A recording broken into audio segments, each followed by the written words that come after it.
예, 우리 옆에 있는 분들하고 축복합니다, 사랑합니다 서로 인사해 줍시다. 축복합니다, 사랑합니다. 예. 정호석, 황세영 축복해요. 태중의 뱃속에 아기 2배로 축복합니다. 지은 자매 많이 축복합니다. 예, 소희 오늘 아빠랑 같이 와서 너무 좋겠어요. 예, 오늘 소희가 너무 좋아해요. 오늘 이렇게 같이 예배를 드리게 되어 참 기쁩니다. 유대 3대 절기가 있습니다. 유대 3대 절기가 무엇인가? 첫 번째 6월절이 있습니다.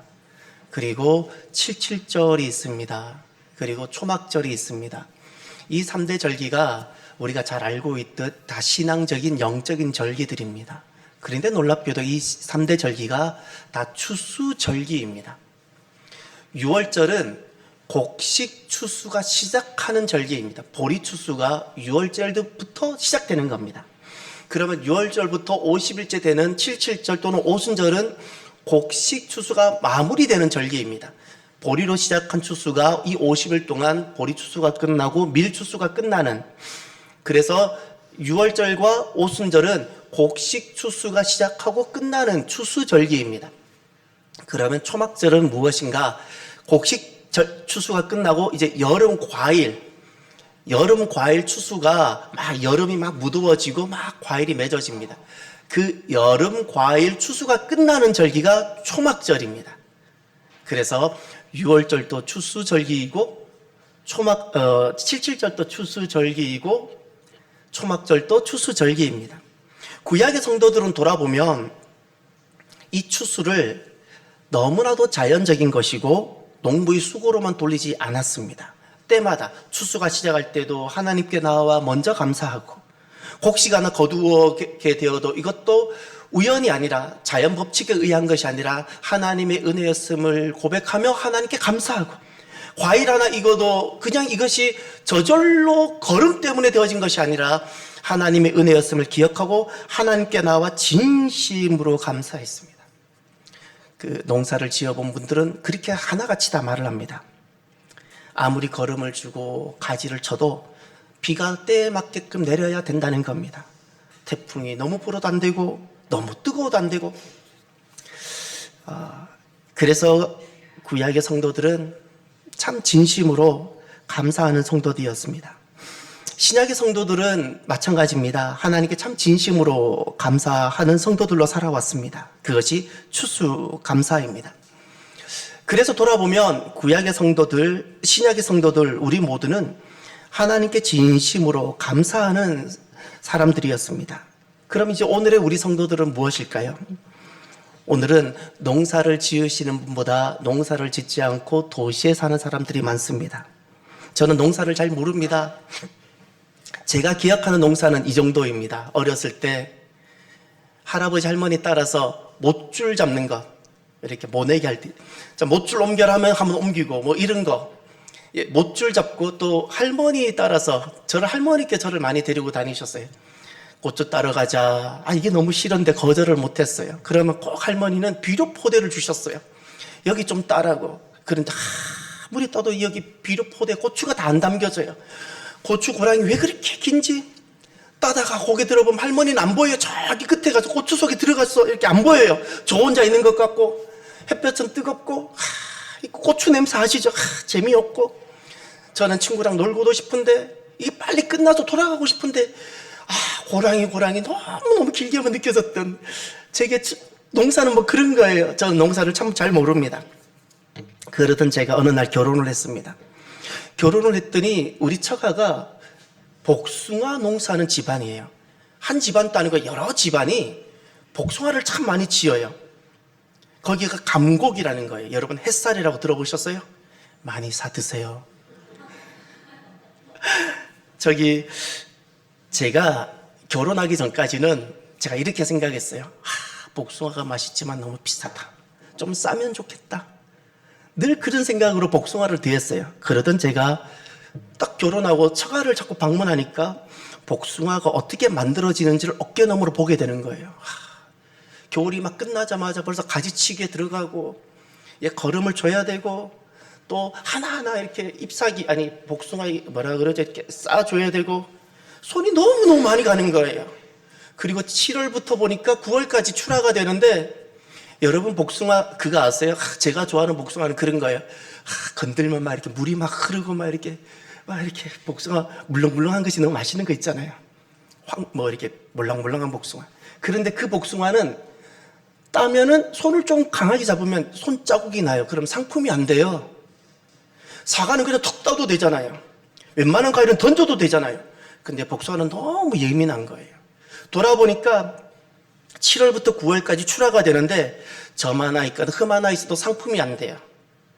그 많은 농사를 짓고 1년을 농사해서 정말 우리가 백화점이나 마트나 이런 데서 만나는 과일은 그 중에 일부가 상품으로 나오는 것을 제가 보았어요.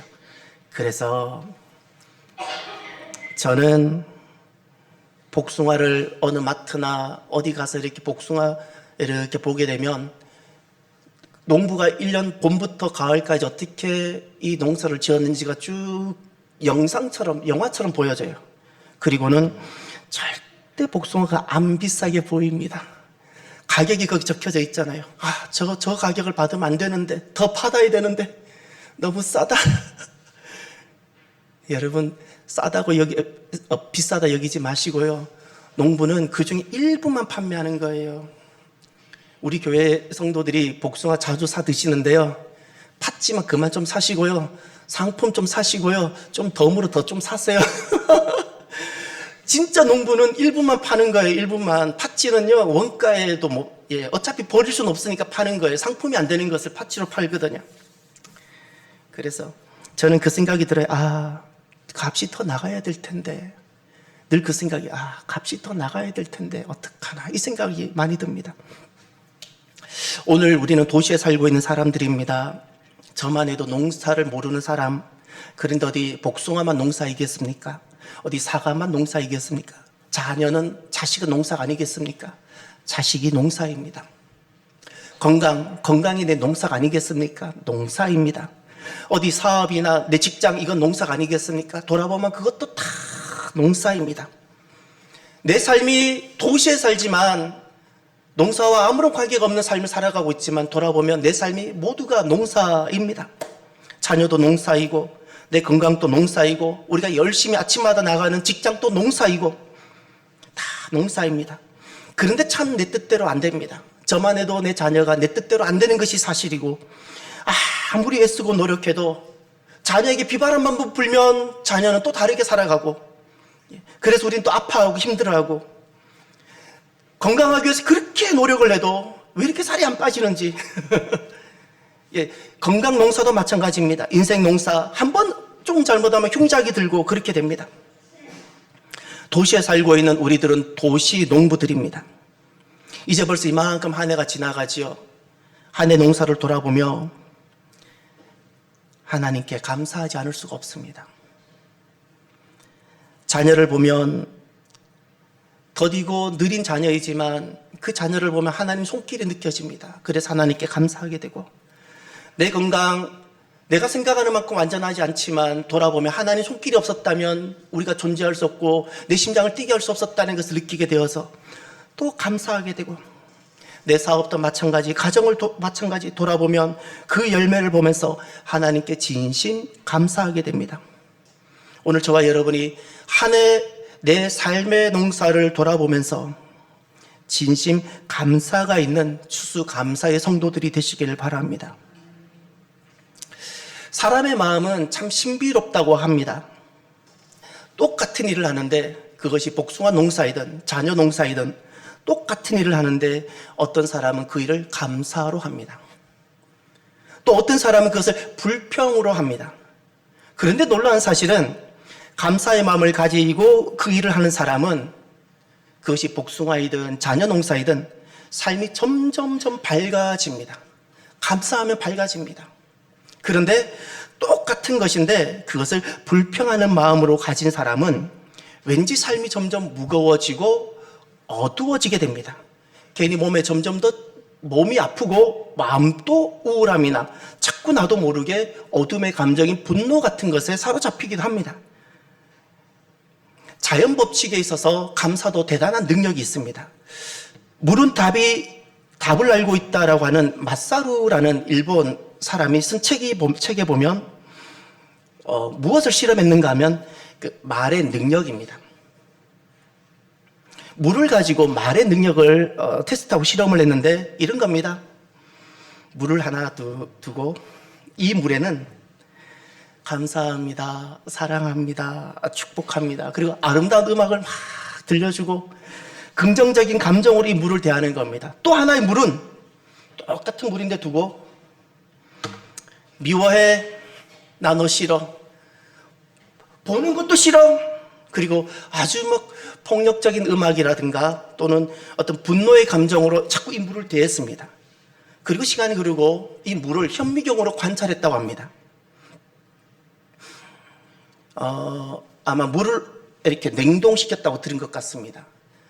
똑같은 물을 다시 고체화시킨 다음 그 고체화된 물을 현미경으로 관찰했을 때 늘 칭찬하고 사랑한다라고 긍정의 말을 한 그 물은 그 육각수 결정체가 너무 예쁘게 아름다운 육각수 그 결정체로 물이 형성되어 있고, 그렇지 않은 부정적인 말과 미움의 말, 부정적인 어둠의 감정으로 대했던 물은 이 결정체가 다 깨어져 있더라는 겁니다.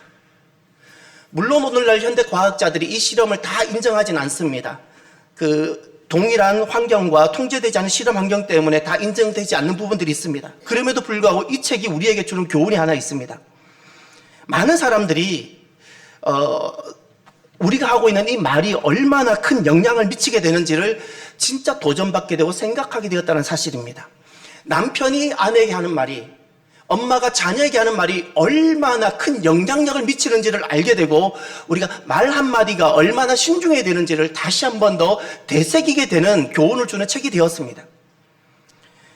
사람의 몸은 70%가 물로 이루어져 있다고 합니다. 그러니 어떤 대상보다 실은 사람은 말에 더 영향을 받습니다. 말에 더 영향을 받습니다. 긍정적인 말, 감사합니다, 축복합니다, 너무너무 사랑합니다, 잘했습니다라는 그 말이 물로 이루어진 내 몸이 마치 이 말을 자꾸 들으면 아름다운 결정체로 내 몸이 만들어져 가는 반면, 자꾸 부정적인 말, 나쁜 말을 하게 되면 나 자신에게도 스스로 나쁜 말을 하고 비난하고 그렇게 되면 물로 이루어진 내 몸이 점점 더 깨어져 버린다는 겁니다. 화초 이야기도 들어보셨습니까? 우리 최 권사님 화초를 많이 좋아하시는데요. 화초를 두고 예쁘다, 예쁘다 하면 화초가 빛이 난다 그러고요. 똑같은 화초인데 별로 사랑해주지 않고 방치하면 화초가 빛을 잃어요. 그래서 이제 옆에 있는 분들 한번 봐주세요. 옆에 있는 분 보시고, 옆 사람의 얼굴의 빛은 내 몫이에요. 옆 사람의 얼굴의 빛이 빛날 때까지 칭찬해 주세요. 예, 감사합니다, 사랑합니다, 당신은 너무 귀합니다, 당신 때문에 난 행복합니다. 옆 사람 얼굴에 빛이 날 때까지 칭찬해 주세요. 긍정의 말을 해주세요. 어서 해주세요. 옆 사람 얼굴에 빛이 날 때까지. 예.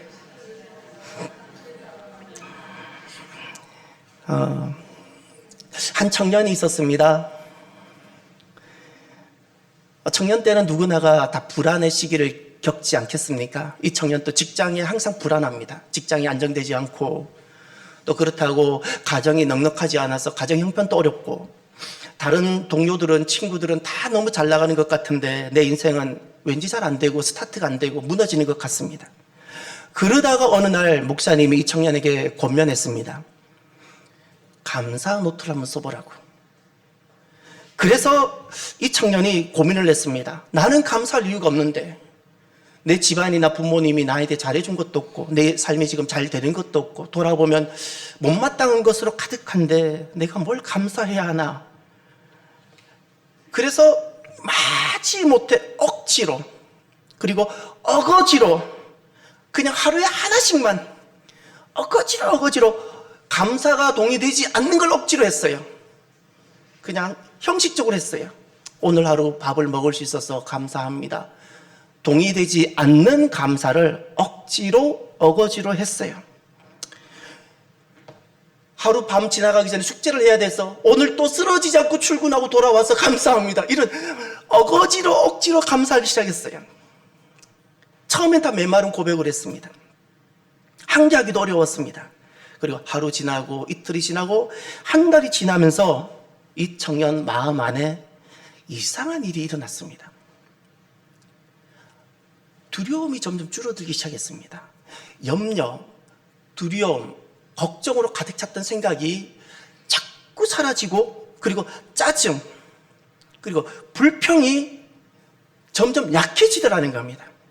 그리고 나와 너와의 관계가 전에는 항상 불편하고 힘들었는데 이 관계가 좋아지고 내가 너를 만날 수 있는 힘이 생기고 내 생각이 밝아지고, 그랬더니 직장의 삶도 점점점 다시 재건되기 시작했더라는 겁니다. 그리고 그 청년이 돌아와서 이렇게 고백을 했습니다. 목사님, 감사를 억지로 했는데 억지로 드린 감사가 나를 살렸습니다. 오늘 본문에 보면 악과 선으로 시작하는 말씀이 시작합니다. 15절에 보면 삼간 누가 누구에게든지 악으로 악을 갚지 말게 하고 서로 대하든지 모든 사람을 대하든지 항상 선을 따르라. 오늘 15절에 악이 나오고 선이 나옵니다. 무엇이 악일까요? 무엇이 선일까요? 지존파처럼 악한 일을 해야지 악이죠. 마땅합니다. 다 동의합니다. 어려운 사람 돕고 구제하면 선이죠. 다 동의합니다. 무엇이 진짜 악일까요? 감사하지 않고 모든 것을 불평하고 작은 것도 원망하며 그것을 당연하게 여기고 남편의 수고를 당연하게 여기고 아내의 섬김을 당연하게 여기고 그냥 불평하고 그렇게 여기는 것이 모든 악입니다. 무엇이 선인가요? 불평하지 않고 원망을 멈추고 당연한 것이 아니라 그것이 은혜임을 기억하고 감사하는 것이 바로 선입니다. 왜 원망과 불평, 감사하지 않는 삶이 악일까요? 왜 원망과 불평, 감사하는 것이 선일까요? 원망과 불평 그리고 감사하지 않는 삶, 그것은 하나님에 대한 불신입니다. 하나님에 대한 부정입니다. 하나님은 계시지 않습니다라는 부정입니다. 그리고 하나님께서 역사하시는 하나님의 약속을 내가 의심하는 것입니다. 그렇기 때문에 원망과 불평, 감사하지 않는 삶은 믿음에서 많이 벗어난 것입니다. 그래서 악인 것입니다. 왜 원망, 불평, 감사를 멈추는 것이 선인가? 감사하는 것이 왜 선인가? 내 눈앞에 진짜 악이 있고 내 몸이 때로는 무너지고 내 경제가 내 생각과 달리 어렵고 때로는 내 자녀가 아픔을 겪는 고난의 골짜기를 걸어가고 있을지라도 내 눈앞에 내가 동의할 수 없는 현상들이 있을지라도 그것을 다스리실 하나님이 계십니다. 하나님이 계세요. 그 하나님이 계시기에 내가 이 상황을 원망과 정죄와 불평을 내가 멈추는 겁니다. 하나님의 작동과 하나님의 손길이 있기 때문에 내가 그 모든 것을 멈추고 감사하는 겁니다. 그래서 감사가 선이 되는 겁니다. 하나님 손에 맡겨드리는 겁니다. 그것이 내 자녀 농사이든 내 건강 농사이든 내 뜻대로 되지 않는 이 농사, 그래서 때로는 내가 너무 불평하고 싶고 원망하고 싶었던데 이제는 그 부분을 하나님 손에 맡겨드리는 겁니다. 그래서 그것이 선이 되는 겁니다. 하나님이 하시도록 내어드리는 겁니다. 그래서 감사가 선이 되는 것입니다. 주님께서는 이 감사를 부탁하신 것이 아니라 명령하셨습니다. 왜냐하면 그 감사가 그 청년을 살렸던 것처럼 오늘날 감사가 나를 살리기 때문에 그렇습니다. 그러면 어떻게 우리가 항상 우리의 삶 앞에는 어둠이 있고 악이 있는데 이런 상황 앞에서 우리는 어떻게 감사하며 살아갈 수 있을까요? 오늘 주님께서는 두 가지를 말씀하셨습니다. 하나가 16절 항상 기뻐하라입니다. 이것은 변함없이 기쁨의 일상을 만들어가는 겁니다. 변함없이 기쁨의 일상. 그러니 악이라는 내가 동의할 수 없는 상황을 직면했을 때, 내 몸의 농사가 무너지고 있을 때, 내 자녀 농사가 내 뜻대로 되지 않고 있는 이 아픔의 순간들, 그런 상황에서도 변함없이 내가 기쁨의 일상을 만들어가는 것이 바로 감사의 삶을 살아가는 것입니다. 세용지마라는 우리 고사성어를 우리가 알고 있습니다. 세용이라는 것은 늙은이란 뜻이고 변방의 늙은이란 뜻입니다. 그 변방의 늙은이와 관련된 말 이야기입니다. 3번 말 이야기가 등장합니다. 첫 번째 말, 이 늙은이가 기르던 말이 그만 도망갔습니다. 집안 재산인데. 그러니 동네 사람들이 와서 막 걱정합니다. 어떡하냐고. 말 찾으러 가자. 그 못된 말이다. 어떻게 도망갈 수 있냐, 주인을 버리고. 그때 이 늙은이가 말을 합니다. 이것이 혹시 복이 될지 누가 알겠냐고. 어느 날 이 말이 돌아왔어요. 근데 혼자 돌아온 것이 아니라 아유, 늠름하고 잘생긴 동료 말들을 데리고 왔네요. 막 동네 사람들이 난리가 났어. 이 말이 진짜 효자다고. 재산이 늘었어요. 막 축하하고 잔치하자고 막 그럽니다. 근데 이 늙은이가 그분께서 이렇게 말합니다. 이것이 화가 될지 누가 알겠냐고. 어느 날 3번째 말사건이 등장합니다. 어느 날 돌아온 말을 타다가 아들이, 돌아온 말을 타고 다니던 아들이 그만 말에서 뚝 떨어져서 하필 다리가 부러진 거예요. 절름발이가 된 거예요. 장애인이 된 거예요. 동네 사람들이 막 이 말이 안 돌아왔어야 되는데, 이 말이 안 돌아왔어야 되는데, 이 말이 돌아와서 저 집안 망했다고 막 사람들이 막 말을 막 하는 겁니다. 그때 이분이 이렇게 말합니다. 내 아들이 말에서 떨어진 것이 당신들보다 내가 더 아프지만 이것이 복이 될지 누가 알겠냐고. 그러면서 이 자신을 불평하거나 그리고 어둠의 감정에 빠지지 않았습니다. 그리고 전쟁이 났어요. 동네 모든 집안의 아들들이 다 징집되어서 전쟁터로 갔습니다. 때로는 죽기도 하고 때로는 부상당하고 그런 끔찍한 참상을 겪는데 단 한 사람만, 이분의 아들만 머물렀던 거예요. 이것이 바로 세용지마 이야기입니다. 이 세용지마는 고사성어이지만 참 그 신앙의 관점으로 보면 너무너무 신앙적인 고사성어예요. 저는 이 고사성어를 참 좋아합니다. 어떤 일이 일어난다고 그것을 기뻐할 것도, 어떤 일이 일어난다고 그것을 절망하고 슬퍼할 것도 아닙니다. 슬퍼할 것도 아닙니다. 모든 순간 우리는 모든 순간이 복이 될 수 있습니다. 믿습니까? 하나님이 계시지 않습니까? 그래서 내 인생에 말이 도망가는 상황이든, 내 인생에 돌아온 말 때문에 내 아들이 다리가 부러지는 상황이든, 내 인생에 어둠의 상황들이 닥쳐왔을 때도 우리가 해야 될 한 가지가 있습니다. 감사할 삶이란. 그 순간 그 일상을, 어둠의 일상을 기쁨으로 만들어가는 겁니다. 이것이 바로 감사입니다. 감사란 입으로 한번 감사합니다라고 하는 것이 아니라 그 어둠과 내 눈물로 보낼 수밖에 없는 그 꼴짝이 시간을 기쁨으로 내가 걸어가는 겁니다. 그럼 또 하나가 무엇이 감사의 삶인가? 그 지속적인 기도입니다. 17절을 보십시오. 쉬지 말고 기도하라. 기도의 핵심은 이런 겁니다. 교회를 오래 다녔거나 기도 내용이 너무 오늘 우리 예배 때 드렸던 장로님 기도처럼 너무 멋있고 화려한 기도, 이런 것이 기도가 실제로는 아닙니다. 기도의 가장 본질과 기도의 정신과 기도의 스피릿은 무엇인가? 기도는 어디에 기초하는가? 하나님께서 계시다라는 그 믿음입니다.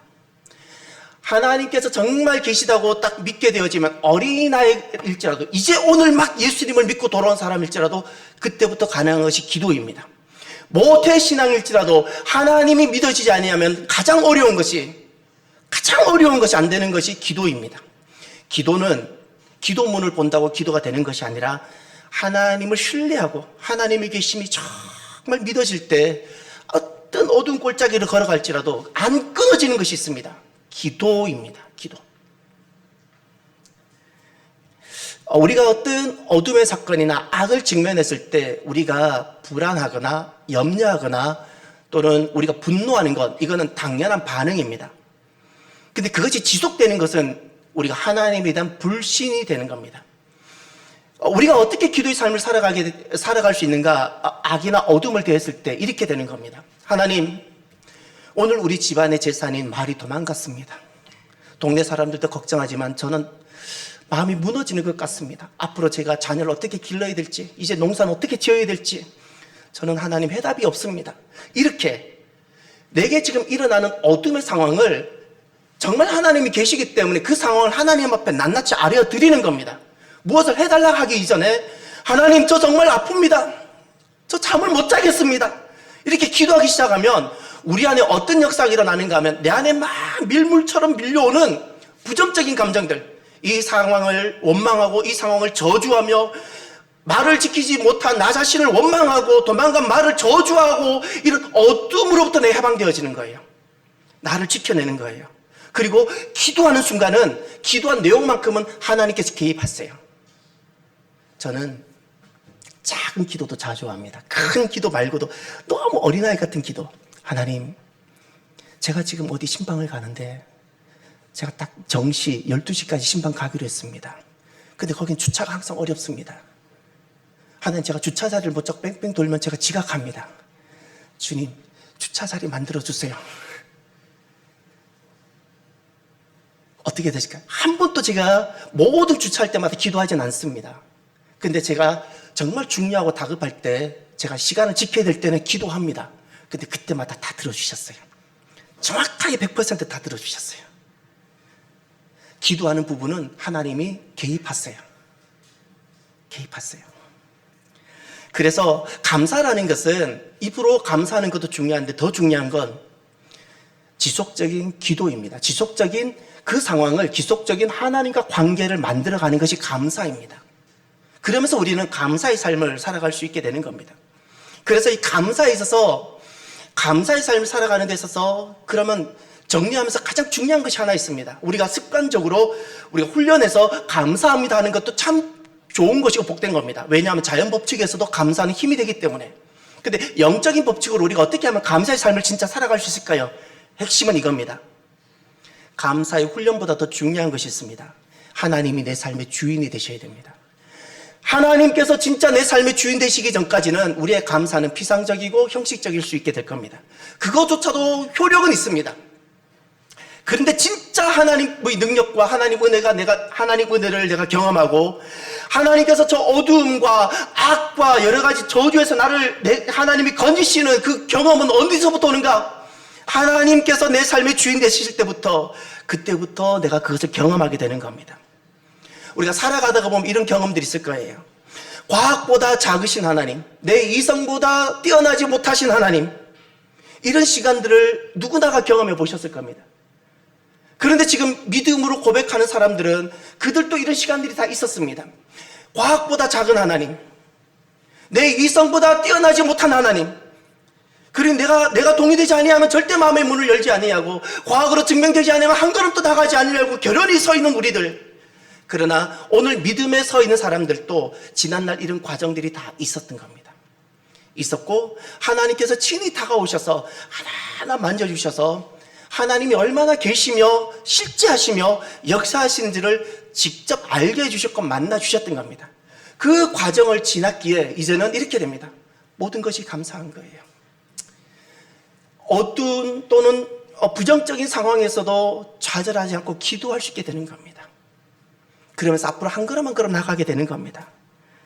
사랑하는 성도 여러분, 저를 한 번만 따라해 주세요. 오늘 추수감사주일인데 하나님은 내 삶의 주인이십니다. 이제 나는 하나님만을 내 삶의 주인으로 모시고 살겠습니다. 아멘. 여러분 꼭 이 고백을 가슴에 담으십시오. 그리고 내 상황이 어려울 때가 있고 어둠의 골짜기를 걸어갈 때 그런 직면할 때가 있습니다. 그때 그 상황을 그냥 그대로 하나님 앞에 아뢰십시오. 하나님, 제 몸이 아픕니다. 제가 자유롭게 내가 다니고 내가 성전에도 가고 사역도 많이 하고 싶은데 몸이 아픕니다. 그냥 그대로를 아뢰기 시작하면 부정적인 감정에서부터 내가 해방되어지고 하나님의 은혜가 시작되는 줄 믿으시기를 바랍니다. 말씀을 마무리합니다. 오늘은 추수감사주일입니다. 주님께서 오늘 말씀을 통해 우리에게 딱 한 가지 주시는 말씀이 있습니다. 감사가 힘이다. 돈이 주는 힘이 있지만, 내 건강이 가져오는 힘이 있지만, 지식이 가져오는 힘이 있지만, 그 어떤 거하고도 비교할 수 없는 것, 감사가 힘이다. 어둠으로부터 나를 지켜냅니다. 생명, 살아나는 역사가 있게 합니다. 나를 살리는 힘은 돈에서 지식에서 오지 않습니다. 감사입니다. 감사하면 하나님 능력이 나에게 임하기 시작합니다. 여러분, 감사하는 성도로 살아갑시다. 모든 것을 감사해 봅시다. 특별히 우리가 감사해야 될 것이 있습니다. 어두움과 내가 받아들이기 힘든 지금의 어떤 현실들, 그 부분을 하나님 앞에 그대로 아뢰며 그것이 불평이 되지 않도록 감사를 시작해 봅시다. 모든 것을 감사해야 되고, 이 감사를 날마다 해보시며, 그리고 처음엔 잘 안 되실 겁니다. 저도 마찬가지였습니다. 근데 억지로 감사를 한번 해보시길 바랍니다. 억지로 감사를 시작하면 이 감사가 결국 나를 살리고 나를 힘있게 하며 하나님은 내가 폭포수처럼 임하도록 해주실 겁니다. 오늘 말씀을 마무리하면서 이 찬양을 함께 결단했으면 좋겠습니다. 은혜라는 찬양입니다. 이 은혜라는 찬양에는 보면 반복되는 가사가 있는데, 당연한 것이 아닙니다 입니다. 당연한 것이 아니라 하나님의 놀라운 은혜였습니다라는 고백입니다. 그래서 우리가 이 고백을 하면서 내 모든 삶을 돌아보며 하나님 앞에 감사하는 결단의 찬양, 그리고 우리 함께 찬양하기를 바랍니다.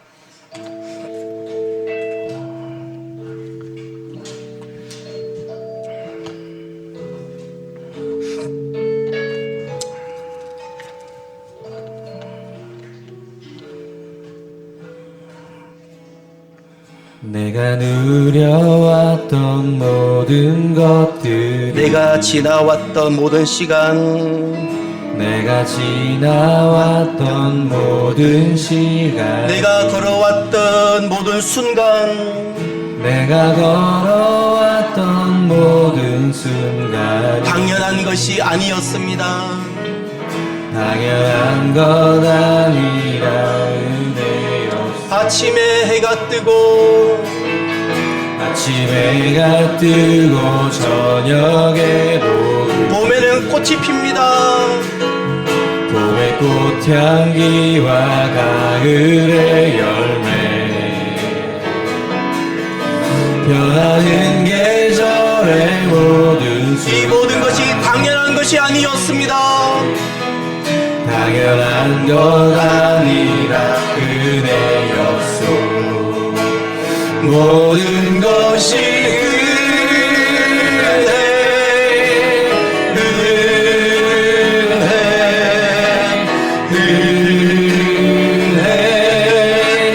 하고는 은혜.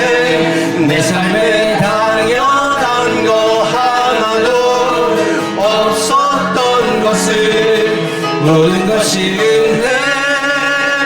은혜였어. 내가 이 땅에 태어났어. 내가 이 땅에 태어나 사는 어린아이 시절, 어린아이 시절과 지금까지 숨을 쉬며 살며 숨을 쉬며 살며 꿈을 꾸는 삶, 당연한 것이 아니었습니다. 당연한 것 아니라 은혜였소. 내가 하나님의 자녀로 살며 오늘 찬양하고 예배하는 삶, 복음을 전할 수 있는 축복이 당연한 것 아니라 모든 것이 은혜입니다. 모든 것이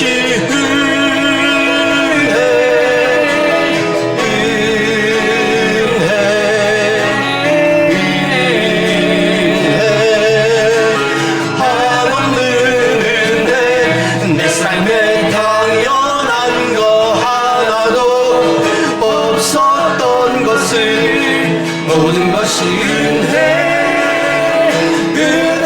모든 모든 것이 은혜,